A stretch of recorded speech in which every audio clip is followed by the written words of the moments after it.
আসসালামু আলাইকুম। কারিগরি শিক্ষা বোর্ডের অধীনে যারা একাদশ শ্রেণীর শিক্ষার্থী রয়েছে, তোমাদের আজকে সুপার সাজেশনে বাংলা একের তোমাদের শর্ট সিলেবাসে প্রশ্ন কিভাবে পরীক্ষায় এসেছে, আজকের এই ভিডিওতে আমি সেই বিষয়টা তোমাদের নিয়ে আলোচনা করব। প্রশ্নটা কিভাবে হয়েছে, তোমরা যারা পরীক্ষা দিবে ফার্স্ট টাইম, তোমাদের তো জানা নেই বিএমটির পরীক্ষার প্রশ্ন কেমন হয়। তো আজকের এই ভিডিওতে আমি এই বিষয়ে ক্লিয়ার করব। তাই তোমরা যারা এখনো আমাদের চ্যানেলটি সাবস্ক্রাইব করনি, অবশ্যই আমাদের চ্যানেল নতুন ইউটিউব চ্যানেল তোমাদের জন্য ক্রিয়েট করেছি, সাবস্ক্রাইব করবে। আমাদের পুরাতন ইউটিউব চ্যানেল তো জানাই আছে, প্রায় 68,000-এর মতো মেম্বার রয়েছে আমাদের journey academy online school YouTube চ্যানেলে। যারা সাজেশন নিতে চাও অবশ্যই সাজেশন নিবে, আর অবশ্যই চ্যানেলটা সাবস্ক্রাইব করে রাখবে, কারণ এখানে দেখো আমরা কিন্তু বিএমটি রিলেটেড দিয়ে থাকি। তো চলো কথা না বলে আমরা শুরু করে দিচ্ছি। তোমাদের যে রুটিন রয়েছে, রুটিন অনুযায়ী তোমাদের যারা একাদশ শ্রেণীর শিক্ষার্থী রয়েছে, তোমাদের পরীক্ষা কিন্তু হবে বিকালবেলা, অর্থাৎ দুপুর 2টা থেকে 5টা পর্যন্ত কিন্তু তোমাদের পরীক্ষা অনুষ্ঠিত হবে। ঠিক আছে, দুপুর 2টা থেকে 5টা পর্যন্ত বাংলা পরীক্ষা অনুষ্ঠিত হবে। বাংলা 30 তারিখ থেকে অনুষ্ঠিত হচ্ছে। তো চলো আমরা দেখে নিচ্ছি আমাদের যে সাজেশনমূলক ভিডিওগুলো রয়েছে, আমরা দেখব। দেখো, শুরুতে আমাদেরকে বুঝতে হবে তোমাদের যে শর্ট সিলেবাসটি রয়েছে। তো শর্ট সিলেবাসে তোমাদের গদ্য রয়েছে, কবিতা রয়েছে, উপন্যাস রয়েছে, ব্যাকরণ অংশ রয়েছে, এবং এই অংশগুলো রয়েছে।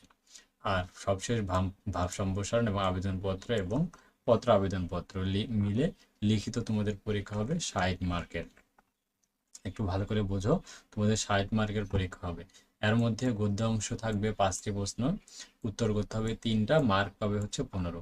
কোন 3টা উত্তর করতে হবে দেখো, আহ্বান, বিলাসী, আমার পথ, রেইনকোট, এই 4টা গদ্য থেকে 5টা প্রশ্ন করা হবে।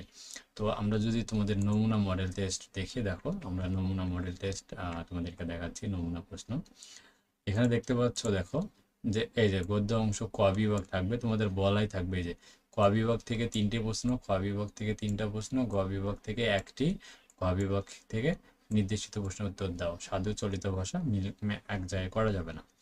তো এখান থেকে দেখো এই 5টা প্রশ্ন, 1 থেকে 5 পর্যন্ত প্রশ্ন রয়েছে গদ্য অংশ থেকে।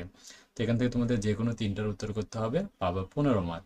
অর্থাৎ কিভাবে এই সৃজনশীলগুলো মার্ক করা হয়েছে, ক নম্বর প্রশ্নের জন্য 0.5, খ নম্বরের জন্য 1, ঘ নম্বরের জন্য 1.5, আর ঘ নম্বরের জন্য 2 মার্ক, মিলে হচ্ছে 5 মার্ক। ঠিক আছে, তো আশা করি তোমরা এই অংশটা বুঝতে পেরেছো শর্ট সিলেবাসের। অর্থাৎ এখান থেকে মার্ক পাবা হচ্ছে 3 × 5 = 15 মার্ক।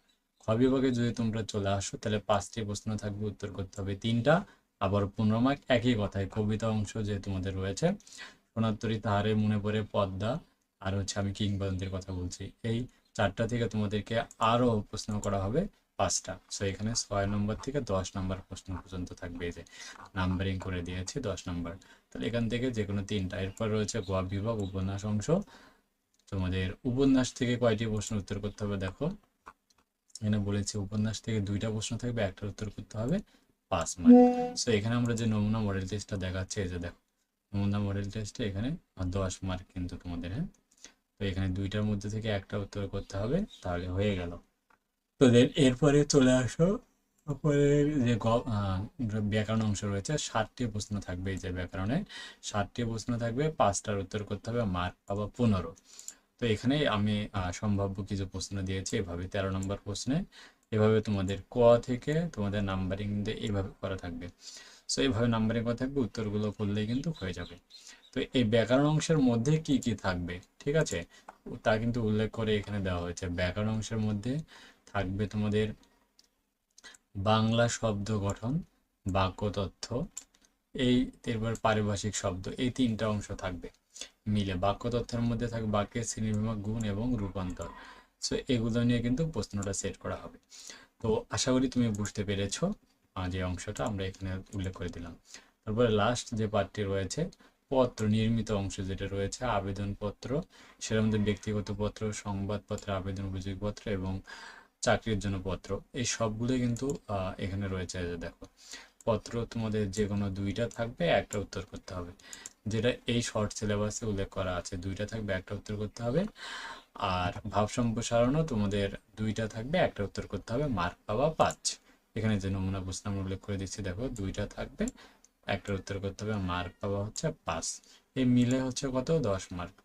তো আশা করি তোমরা বুঝতে পেরেছো আমরা যে তোমাদেরকে বুঝাতে চাচ্ছিলাম যে প্রশ্নের প্যাটার্নটা। আর আমরা কিন্তু তোমাদের শর্ট সিলেবাসের উপর ডিপেন্ড করে আমরা কিন্তু এই শর্ট সাজেশনটা তোমাদের জন্য সাজিয়েছি। দেখো যে যারা ফার্স্টের শিক্ষার্থী রয়েছে এখানে 13টা বিষয় পাবা। এখানে যে দেখো বাংলায় একে তোমাদের সব গদ্য কবিতা, গদ্য থেকে গেলে দেখো যে বিলাসী আহ্বান, আমার পথ, রেইনকোট, এই সবগুলো কিন্তু আমরা ধারাবাহিকভাবে তোমার দিয়েছি। ব্যাকরণ অংশে দেখো উল্লেখ করা আছে, বাংলা শব্দ গঠন, বাক্যতত্ত্ব, পারিভাষিক শব্দ সব উল্লেখ করা আছে। তাই তোমরা যারা আমাদের কাছ থেকে পেইড সাজেশন পারচেস করতে চাও তারা দ্রুত আমাদের অফিসিয়াল হোয়াটসঅ্যাপ নাম্বারে মেসেজ দাও। আর যদি এখনো আমাদের পেজে বা গ্রুপে জয়েন করে না থাকো অবশ্যই জয়েন করবে। যে কোনো সমস্যায় রাজু একাডেমি বিডি এবং জর্নি একাডেমি অনলাইন স্কুল তোমাদের পাশে থাকবে ইনশাআল্লাহ।